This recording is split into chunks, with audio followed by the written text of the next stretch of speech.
જય સ્વામિનારાયણ. ભગવાન સ્વામિનારાયણના ચતુર્થ આધ્યાત્મિક વારસદાર બ્રહ્મ સ્વરૂપ યોગીજી મહારાજ પ્રેમ, કરુણા અને વાત્સલ્યની મૂર્તિ હતા. અને એટલા માટે જ તેમના સહજ સહવાસમાં આવનાર વ્યક્તિ પણ તેમના દીવાના બની જતા. આવો બ્રહ્મ સ્વરૂપ યોગીજી મહારાજના આવા જ પ્રસંગોનું પાન કરીએ પૂજ્ય બ્રહ્મ વિહારી સ્વામી પાસેથી. યોગીજી મહારાજ એમની રીત ને ભાત કેવી હતી કે બધાને એમ લાગે કે આ જુદું છે, પણ કામ જુદા થાય. સમજો, લોસ ને નિયમ જુદા હતા. કોકને તમે છે ને શાસન કરીને નિયમ પડાવી શકો, અને કોક હેતે કરીને નિયમ પડાવી શકો. હિઝ લોઝ વર ડિફરન્ટ. રીત જુદી હતી ને વિચાર કરવાની આખી વિચારસરણી જુદી. એટલા બધા ભલા ભોળા લાગે ને નિર્દોષ લાગે, પણ એના કામ છે ને 25 જગ્યાએ થાય. કેટલા ભલા ભોળા ખબર છે? એક વાર મોટા સ્વામી અને નિર્ગુણ સ્વામીએ કહ્યું કે જોગી તૈયાર થઈ જા. બાપા કે તૈયાર. એ કે જાઓ ઘોડા ગાડીમાં બેસી જાઓ. અને અટલાદરા મંદિર યોગી મહારાજ પાક પહેરીને સીધા ઘોડા ગાડીમાં બેસી ગયા. અને તે વખતે જ્યારે મોટા સ્વામી ને નિર્ગુણ સ્વામી આવ્યા અને જોયા ને તો ટાંકી ફાટી. કેમ? એ કે મૂર્ખ છે કે શું? તો કે કેમ? કે જે ઘોડા ગાડીને ઘોડા જ નતા બાંધ્યા ને ત્યાં બેસી ગયા હતા. એ કે આપણને સાંજ પડશે પણ આ ઘોડાગાડી ખસશે નહીં. માંડ માંડ યોગી મહારાજને લઈ અને બાંધેલા ઘોડાગાડીમાં બેઠા. સાંભળો, અને એ ઘોડાગાડી જ્યારે ગઈ ને તબડક તબડક તબડક, એમાં ઘોડો ભડક્યો અને પગ પોળા થયા ને આખી ઘોડાગાડી છે ને કડડ ભૂસ નીચે પડી. અને જેવી પડડ ભૂસ નીચે પડી એટલે આમ તો દુઃખી હતા જ સંતો, વધારે દુઃખી થયા. અને યોગી મહારાજ હસે ને ખુશાલ. યોગી બાપા કે પરસો થયો. અને મોટા સ્વામી કે શું પરસો? એ કે આમાં મરી જાત. બાપા કે પણ જીવી ગયા ને, થયો કે નહીં પરચો? એની રીત જ જુદી હતી. તમે એમ વિચારીને ગુસ્સે થાવ કે મરી જાત, અને એમ વિચારે છે કે જીવી ગયા. આ એની દુનિયા અને જીવન જીવવાની આખી રીત જુદી હતી ને વલણ. એમાં યોગી મહારાજના કામ થયા છે. આખી ટોટલ એટીટ્યુડ જુદો, રીત જુદી.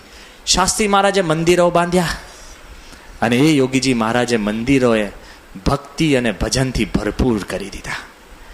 શાસ્ત્રીજી મહારાજે હરિભક્તોને નિષ્ઠાને દ્રઢતા કરાવી. એ યોગીજી મહારાજે હરિભક્તોને સદગુણ અને પ્રેમ અને સદભાવ ને સમસુદય ભાવથી છલકાવી દીધા.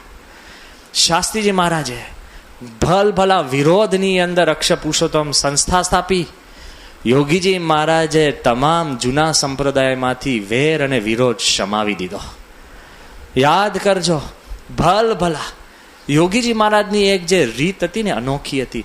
બરાબર છે, ભંડાર આપણા ખાલી હતા પણ પ્રેમથી ભરપૂર હતા. ભલે આપણી પાસે તે વખતે પણ નાણાં નહોતા, પણ નામ અને ભક્તિના ટાણા હતા. બધું જ ભરપૂર હતું.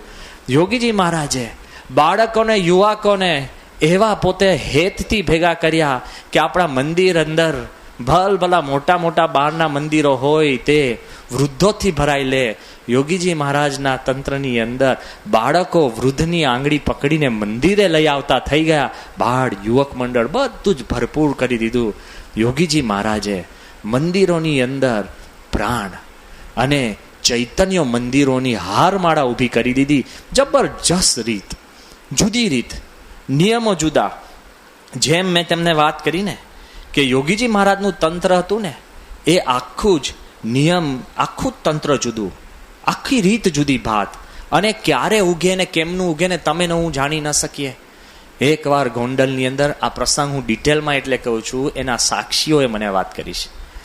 એકવાર ગોંડલની અંદર મંદિરની અંદર, આપણે ત્યાં તો બધું કંઈ હતું નહીં, 4-5 લોટા. મંદિરમાં એવું કંઈ સાધન સામગ્રી હોય નહીં, એટલે શું થાય, હરિભક્તોના ચંપલ જાય. બરાબર ને? કાંઈ જ બીજું હોય, મોંઘામાં મોંઘું શું હોય? ચંપલ. હવે મંદિરની અંદર બહુ જ ચંપલ ચોરી થાય. બાપા પાસે વારે વારે ફરિયાદ થાય. બાપા કે જાપતો રાખો, યુવકો તૈયાર કરો. ભલે આરતીમાં થોડાક યુવકો ન ઉભા રહે, નીચે ઉભા રહે, ખાનગીમાં ઉભા રહે, અને કોણ ચોરી કરે છે પકડો. આપણે એકદમ કડક કાયદો બનાવો. યોગી બાપા બધું કીધું. એમાં યુવકો એકદમ કેફમાં આવી ગયા.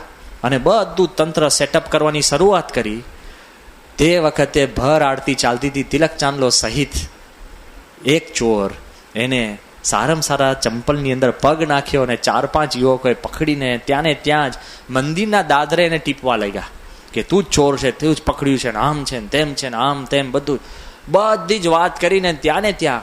એમાં એક યુવકે કહ્યું કે વાહ, યોગી બાપા રાજી થશે, ચાલો આપણે ચોરને લઈને યોગી બાપા પાસે લઈ જઈએ. હકા બાપુ કે હું ત્યાં હતો, અને તે વખતે યુવકો ખુશ થતા થતા પેલાને લઈ જતા હતા. હકા બાપુ કે ક્યાં લઈ જાઓ છો? એ કે યોગી બાપા પાસે. હકા બાપુ કે પહેલા તમે તમારો ચુકાદો આપી દો, એટલે જે કઈ કરો છો પતાવી દો, કારણ કે એ કોર્ટ જુદી છે કે ના ના ના ના બાપા પાસે લઈ જાય. બાપાએ કીધું કે હકા બાપુ કે મારું માનો, અહીંયા તમારે જે ચુકાદો આપવો હોય ને જેટલાય ન્યાયાધીશ થવું હોય થઈ જાઓ, પણ ન્યા ના લઈ જતા. કે પણ બાપાએ કીધું છે કે સારું ત્યાં લઈ જાઓ. અને જેવા યોગી બાપા પાસે લઈ ગયા ને, અને કહ્યું બાપા કે હું કે બાપા આ ચોર પકડાયો. બાપા કે એમ કોણ છે ભાઈ? એ કે આ બાપા કે આ ચોર છે. બાપા કે તિલક ચાંદલો કર્યો છે ને? એ કે બાપા પણ આ તિલક ચાંદલો કર્યો ને એ ચોર છે, ભલે તિલક ચાંદલો કર્યો હોય ખોટો છે. બાપા કે કોઈ ખોટો તિલક ચાંદલો કરે જ નહીં. બાપા કે ચોર જેવો ક્યાં દેખાય છે? આ તો મુક્ત છે, ચોર ના, ચોરે જ નહીં. તો કે બાપા પણ અમે કહીએ છીએ ચોર છે. બાપા કે એને પૂછો. એ કે તું કોણ? પેલો કે મુક્ત. પેલો શીખી જાય કે નહીં કે આ છકટકવાનો બારી બારણું છે. બાપા કે જો એ કે છે હું ચોર છું. બાપા કે છોડી દો એને. બધા ઢીલા, કઈ ચુકાદો આપી ના શક્યા અને છોડી દીધો. છોડી તો દીધો. હવે તમે યાદ કરો, 97 ને 98 સાલનો આ પ્રસંગ છે. પેલો પ્રસંગ થઈ ગયા ને કેટલા 30-40 વર્ષ થઈ ગયા, 50 વર્ષ થઈ ગયા.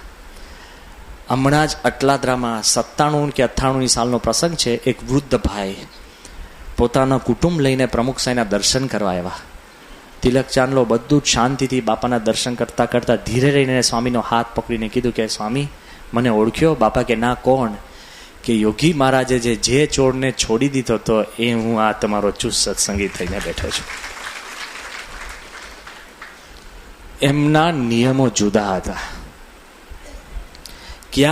ક્યારે કંઈક ઉગે. આપણે ત્યાં ચુકાદો આપીને છોડી દીધા હોત તે અખંડ ચોર રહેત. યોગી બાપાના ન્યાય, તંત્ર, પ્રેમ, ભક્તિ, સદગુણ, નિયમ જુદા હતા. આ દુનિયાથી પર હતા. દિવ્ય તંત્ર હતું. અને એ તંત્રની અંદર યોગીજી મહારાજે જે સંપ્રદાય સાચવ્યો છે, જે ચૈતન્ય મંદિર બનાવ્યા છે, હરિભક્ત યુવકો જેને એને રાખ્યા છે, ત્યારે આપણને ખબર પડે આખું તંત્ર જુદું હતું. અરે વિચાર તો કરો, નિર્દોષતાથી જે કામ થાય છે ને એ કંઈક જુદું તંત્ર છે. વસોની અંદર પારાયણ હતી. યોગી બાપા ત્યાં હતા. ખૂબ મોટા પાટીદાર હરિભક્ત, જે પારાયણના સ્પોન્સર. એના કહેવાથી પારાયણ થાય અને બધું જ પારાયણ સારું ચાલે. અને સંતો ત્યાં ઉતારો હતો. યોગી બાપાના ઉતારા એ હરિભક્તના ઘરે. અને તે વખતે સંતો હરિભક્તોને ખબર પડી કે આ હરિભક્તના ફ્રીજની અંદર છે ને ઈંડા હતા. ખોલ્યું ને એટલે કોઈક તો કહી ના શકે, મોભાવાળા મોટા સારા હરિભક્ત પાટીદાર. પાછા કહીએ તો આપણે રસ્તા પર જતા રહીએ. બહુ જ બધું ધર્મ સંકટ હતું એટલે બધાએ યુક્તિ કરીને ફ્રીજ ખોલ્યું. નહીં ઘણા આપણે કોકનું નીચું દેખાડવું હોય ને તો યુક્તિ કરીએ. યોગી બાપા આગળ યુક્તિ પ્રયુક્તે ટકતી નથી. એમ આ બાજુ પેલા કોકે ફ્રીજ ખોલ્યું અને પછી યોગી બાપાને લઈ ગયા. હવે ફ્રીજની અંદર ઉપર ખબર છે નાના ખાનાવાળી ટ્રે હોય છે. નાના નાના કાણા હોય ને શેની માટે હોય છે? ટામેટા માટે, લીંબુ માટે, ગુલાબજાંબુ માટે, શેની માટે હોય છે? કેમ બોલતા નથી? ઈંડા માટે, બરાબર ને? ખબર તો છે, હોવા ના જોઈએ. તો એની અંદર બધા ઈંડા ગોઠવાયેલા હતા. કોકે યોગી બાપાને નજીક બોલાવીને કીધું બાપા કે એમ આ બાપા કે આ શું છે? બાપા એમ ધીરે રહીને જોયું. બાપા કે મહાદેવજી જેવું કઈ લાગે છે. લે, ઈંડામાં પણ જો મહાદેવજી દેખાઈ શકતા હોય ને. પેલા હરિભક્તને એવું થયું કે શું પવિત્ર સંત છે, કઈ કક્ષાની પવિત્રતા. ત્યારથી ને આજ દિન સુધી એના ઘરમાંથી ઈંડા માત્ર નીકળી ગયા. કીધા વગર કામ કરે ને યોગી બાપા. કહીને કામ તો ઘણા કહી શકે, કરાવી શકે, કીધા વગર કામ કરી શકે. દિવ્ય શક્તિ, પ્રેમ, નિર્દોષતા.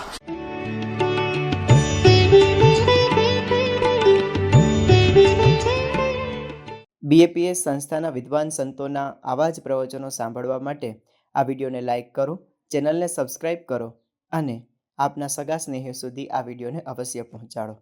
જય સ્વામિનારાયણ.